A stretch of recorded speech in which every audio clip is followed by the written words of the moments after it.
एकादशी व्रत के करने से सभी रोग दोष शांत होकर लंबी आयु, सुख शांति और समृद्धि की प्राप्ति तो होती ही है, साथ ही मनुष्य जीवन का मुख्य उद्देश्य भगवत प्राप्ति भी होती है। एकादशी व्रत की महानता बताई जाती है। आज फाल्गुन मास शुक्ल पक्ष की आमल की एकादशी का है। एकादशी व्रत कथा।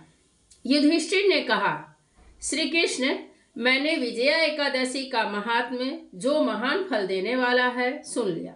अब फाल्गुन शुक्ल पक्ष की एकादशी का नाम और महात्म्य बताने की कृपा कीजिए। भगवान कृष्ण बोले, महाभाग धर्मनंदन, सुनो, तुम्हें इस समय वह प्रसंग सुनाता हूँ जिसे राजा मानधाता के पूछने पर महात्मा वशिष्ठ ने कहा था। फाल्गुन एक शुक्ल पक्ष की एकादशी का नाम आमलकी है। इसका पवित्र व्रत विष्णु लोक की प्राप्ति करवाने वाला है। मानधाता ने पूछा, द्विजश्रेष्ठ, यह आमलकी कब उत्पन्न हुई, मुझे बताइए। वशिष्ठ जी ने कहा, महाभाग सुनो, पृथ्वी पर आमलकी की उत्पत्ति किस प्रकार हुई यह बताता हूँ। आमलकी महान वृक्ष है जो सब पापों का नाश करने वाला है। भगवान विष्णु के थूकने पर उनके मुख से चंद्रमा के समान कांतिमान एक बिंदु प्रकट हुई। वह बिंदु पृथ्वी पर गिरा। उसी से आमलकी यानी आंवले का महान वृक्ष उत्पन्न हुआ। यह आंवले का वृक्ष सभी वृक्षों का आदिभूत कहलाता है। इसी समय समस्त प्रजा की सृष्टि करने के लिए भगवान ने ब्रह्मा जी को उत्पन्न किया। उन्हीं से इन प्रजाओं की सृष्टि हुई। देवता, दानव, गंधर्व, यक्ष, राक्षस, नाग तथा निर्मल अंतःकरण करने वाले महर्षियों को ब्रह्मा जी ने जन्म दिया। उनमें से देवता और ऋषि उस स्थान पर आए जहाँ विष्णु प्रिया आमलकी यानी आंवले का वृक्ष था। महाभाग, उसे देखकर देवताओं को बड़ा विस्मय हुआ। वे एक दूसरे पर दृष्टिपात करते हुए उत्कंठा पूर्वक उस वृक्ष की ओर देखने लगे और खड़े खड़े सोचने लगे कि प्लक्ष यानी पाकर आदि वृक्ष तो पूर्व कल्प की ही भांति है, जो सब के सब हमारे परिचित हैं, किंतु इस वृक्ष को तो हम नहीं जानते। उन्हें इस प्रकार चिंता करते देख आकाशवाणी हुई, महर्षियों, यह सर्वश्रेष्ठ आमलकी यानी आंवले का वृक्ष है जो विष्णु को प्रिय है। इसके स्मरण मात्र से गोदान का फल मिलता है। स्पर्श करने से इससे दुना और फल भक्षण करने से तिगुना पुण्य प्राप्त होता है। इसलिए सदा प्रयत्न पूर्वक आमलकी यानी आंवले का सेवन करना चाहिए। यह सब पापों को हरने वाला वैष्णव वृक्ष बताया गया है। इसके मूल में विष्णु, उसके ऊपर ब्रह्मा, स्कंध में परमेश्वर भगवान रुद्र, शाखाओं में मुनि, टहनियों में देवता, पत्तों में वसु, फूलों में मरुदगण तथा फलों में समस्त प्रजापति वास करते हैं। आमलकी यानी आंवले को सर्वदेवमयी बताई गई है। अतः विष्णु भक्त पुरुषों के लिए यह परम पूज्य है। जय श्री नारायण। यह आंवले का ही वृक्ष है, इसलिए मैं देवस्थान से उठ करके थोड़ा सा अपने पेड़ पौधों के पास आई हूँ ताकि सब कोई इसका दर्शन भी कर ले। तो हम लोग फिर से कथा करते हैं। ऋषि बोले, अव्यक्त स्वरूप से बोलने वाले महापुरुष, हम लोग आपको क्या समझें? आप कौन हैं? देवता हैं या कोई और? हमें ठीक ठीक बताइए। आकाशवाणी हुई, जो संपूर्ण भूतों के कर्ता और समस्त भुवनों के सृष्टा हैं, जिन्हें विद्वान पुरुष भी कठिनता से देख पाते हैं, वही सनातन विष्णु मैं हूँ। देवाधिदेव भगवान विष्णु का कथन सुनकर उन ब्रह्म कुमार महर्षियों के नेत्र आश्चर्यचकित हो उठे। उन्हें बड़ा विस्मय हुआ। वे आदि अंत रहित भगवान की स्तुति करने लगे। ऋषि बोले, संपूर्ण भूतों के आत्मभूत आत्मा एवं परमात्मा को नमस्कार है। अपनी महिमा से कभी च्युत न होने वाले अच्युत को नित्य प्रणाम है। अंतरहित परमेश्वर को बारंबार प्रणाम है। दामोदर, कवि, सर्वज्ञ और यज्ञेश्वर को नमस्कार है। मायापते, आपको प्रणाम है। आप विश्व के स्वामी हैं, आपको नमस्कार है। ऋषियों के इस प्रकार स्तुति करने पर भगवान श्री हरि संतुष्ट हुए और बोले, महर्षियों, तुम्हें कौन सा अभीष्ट वरदान दूं? ऋषि बोले, भगवान, यदि आप संतुष्ट हैं तो हम लोगों के हित के लिए कोई ऐसा व्रत बतलाइए जो स्वर्ग और मोक्ष रूपी फल प्रदान करने वाला हो। श्री विष्णु बोले, महर्षियों, फाल्गुन शुक्ल पक्ष में यदि पुष्य नक्षत्र से युक्त द्वादशी हो तो महान पुण्य देने वाली और बड़े बड़े पातकों का नाश करने वाली होती है। द्विजवरों, उसमें जो विशेष कर्तव्य है उसको सुनो।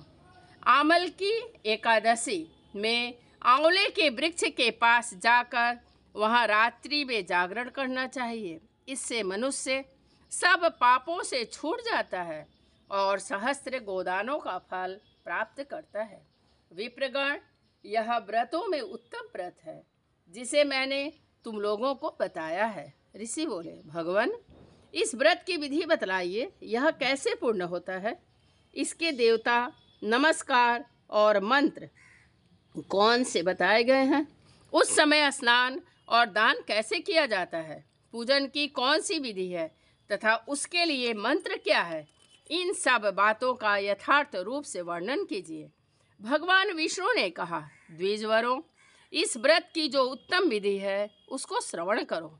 एकादशी को प्रातः काल दंत धावन करके यह संकल्प करे कि हे पुंडरीकाक्ष, हे अच्युत, मैं एकादशी को निराहार रहकर दूसरे दिन भोजन करूँगा,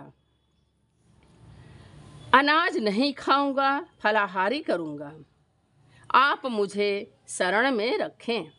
ऐसा नियम लेने के बाद पतित, चोर, पाखंडी, दुराचारी, मर्यादा भंग करने वाले तथा गुरु पत्नीगामी मनुष्यों से वार्तालाप न करें।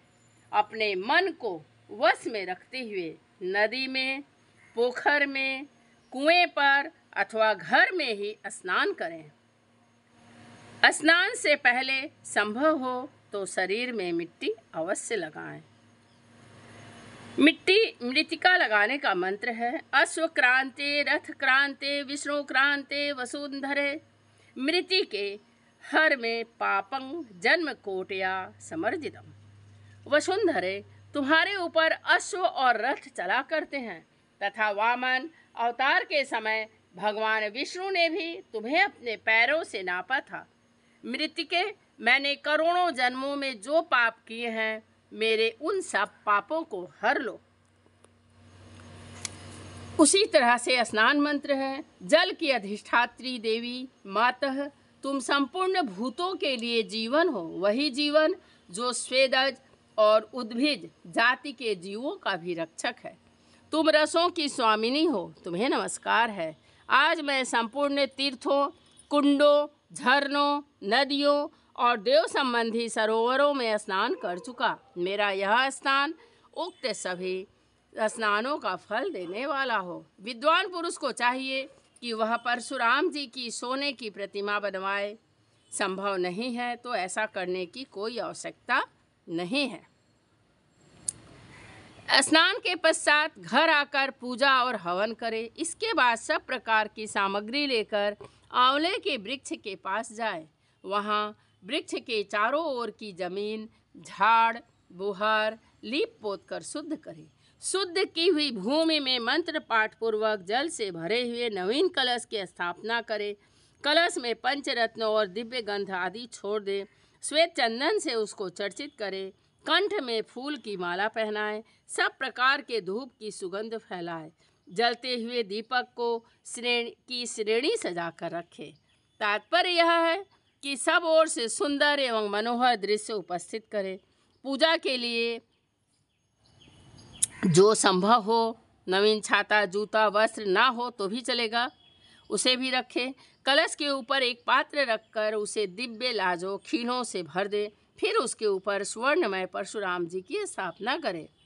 विशोकाय नमः कहकर उनके चरणों की, विश्वरूपेणे नमः से दोनों घुटनों की, उग्राय नमः से जांघों की, दामोदराय नमः से कटिभाग की, पद्म नाभाय नमः से उदर की, श्रीवत्सधारिणे नमः से वक्षस्थल की, चक्रिणे नमः से बाईं बाह की, गदिने नमः से दाहिने बाह की, वैकुंठाय नमः से कंठ की, यज्ञ मुखाय नमः से मुख की, विशोक निधे नमः से नासिका की, वासुदेवाय नमः से नेत्रों की, वामनाय नमः से ललाट की, सर्व आत्मने नमः से संपूर्ण अंगों तथा मस्तक की पूजा करें। ये ही पूजा के मंत्र हैं। तदंतर भक्ति युक्त चित्त से शुद्ध फल के द्वारा देवाधिदेव परशुराम जी को अधर्य प्रदान करें। देव देवेश्वर जमदग्निनंदन श्री विष्णु स्वरूप परशुराम जी, आपको नमस्कार है, नमस्कार है। आंवले के फल के साथ दिया हुआ मेरा यह अधर्य ग्रहण कीजिए। तदंतर भक्ति युक्त चित्त से जागरण करें। नृत्य, संगीत, वाद्य, धार्मिक उपाख्यान तथा श्री विष्णु संबंधी कथा, वार्ता आदि के द्वारा वह रात्रि व्यतीत करे। उसके बाद भगवान विष्णु के नाम ले लेकर आमल की यानी आंवले की वृक्ष की परिक्रमा 108 या 28 बार या सिर्फ एक बार ही करें, जहाँ तक संभव हो। फिर सवेरा होने पर श्री हरि जी की आरती करें। ब्राह्मण की पूजा करके वहाँ की सब सामग्री उसे निवेदन कर दे।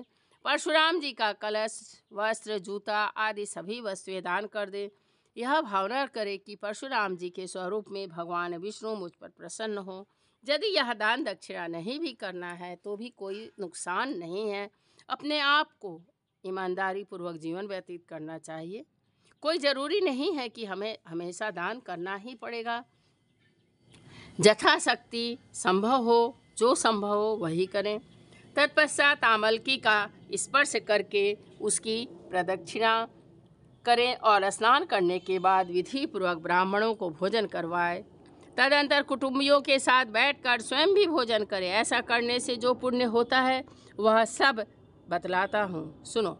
संपूर्ण तीर्थों के सेवन से जो पुण्य प्राप्त होता है तथा सब प्रकार के दान देने से जो फल मिलता है वह सब उपयुक्त विधि के पालन से सुलभ होता है। समस्त यज्ञों की अपेक्षा भी अधिक फल मिलता है, इसमें तनिक भी संदेह नहीं है। यह व्रत सब व्रतों में उत्तम है, जिसका मैंने तुमसे पूरा वर्णन किया है। वशिष्ठ जी कहते हैं, महाराज इतना कहकर देवेश्वर भगवान विष्णु वहीं अंतर्ध्यान हो गए। तत्पश्चात उन समस्त महर्षियों ने उक्त व्रत का पूर्ण रूप से पालन किया।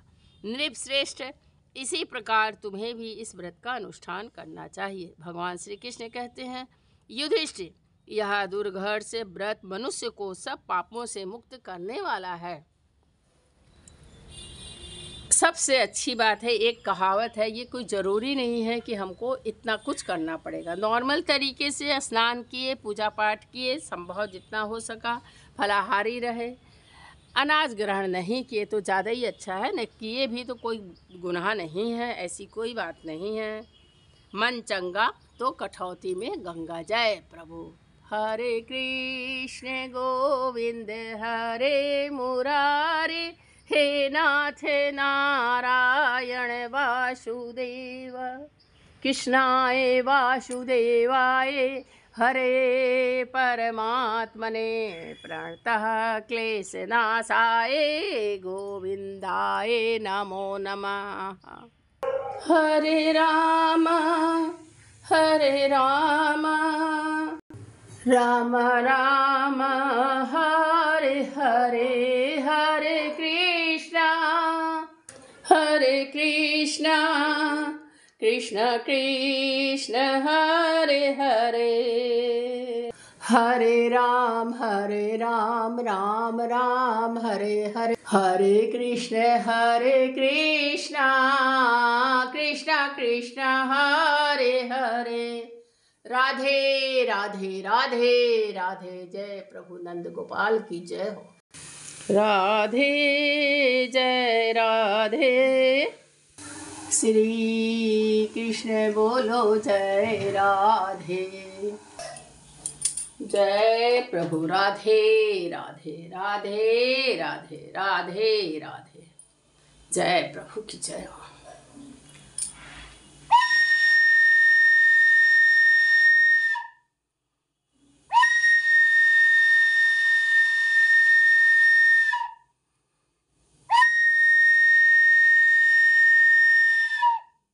राधे राधे, हरे कृष्ण नारायण नारायण नारायण, श्रीमन नारायण नारायण हरि हरि, प्रभु नारायण नारायण हरि हरि। आवाहनं जानामि न जानामि, सर्वार्थनं पूजं च न जानामि, क्षमस्व देवी देवता। जय श्री खाटू श्याम जी की जय हो। हर एक का सहारा। राधे राधे राधे राधे राधे राधे राधे राधे राधे राधे राधे राधे। जय प्रभु, जय माँ लक्ष्मी, माँ लक्ष्मी नमो नमः। जय प्रभु की जय हो, जय हो, जय हो, जय हो, जय हो।